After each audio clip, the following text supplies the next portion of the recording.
Today, we're diving into a single, tragic day that completely changed India's fight for freedom.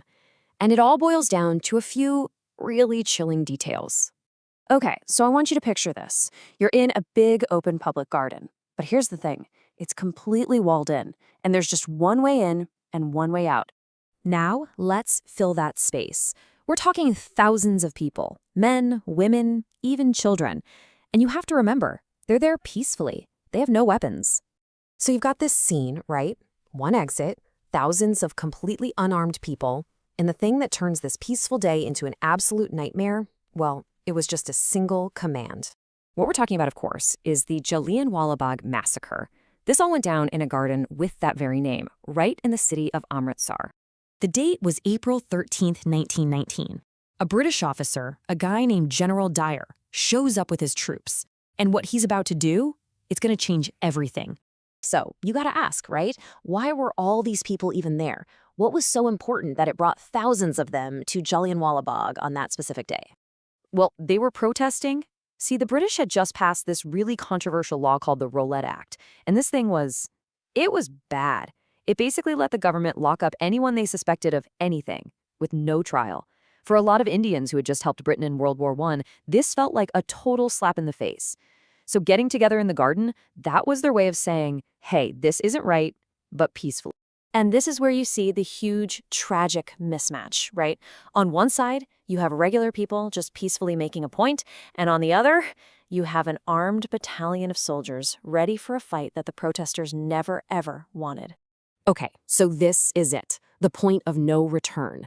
General Dyer gets there and he doesn't hesitate. His actions are fast, they're calculated, and they are absolutely devastating. So what does he do first? It's a purely tactical move. He takes his soldiers and blocks the main exit. Yeah, remember that one exit we talked about at the start? Just like that, with one move, thousands of people were completely trapped. And he didn't shout, hey, you need to leave.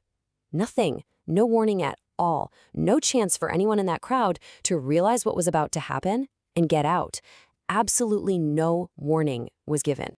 And then he gave the order, the one that sealed everyone's fate. He told his soldiers to open fire.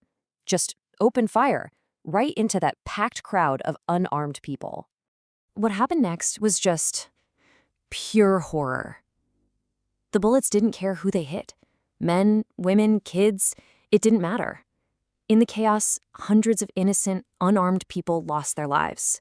But something this brutal, it doesn't just disappear into history. You might think the shock and horror would crush people's spirits, but it did the exact opposite. It didn't crush it, it ignited it. You see, this wasn't just some local tragedy in Amritsar. As news of what happened started to spread, the sheer brutality of it sent shockwaves across all of India. It united people, in this shared sense of grief and absolute fury. And you can literally draw a straight line from this one day to a huge turning point in the struggle for freedom. That shock, it turned into anger, and that anger lit a fire. In fact, this massacre is what directly prompted Mahatma Gandhi to launch his famous non-cooperation movement. It poured fuel on the fire of the independence movement. So it leaves us with this incredible, kind of paradoxical question, doesn't it?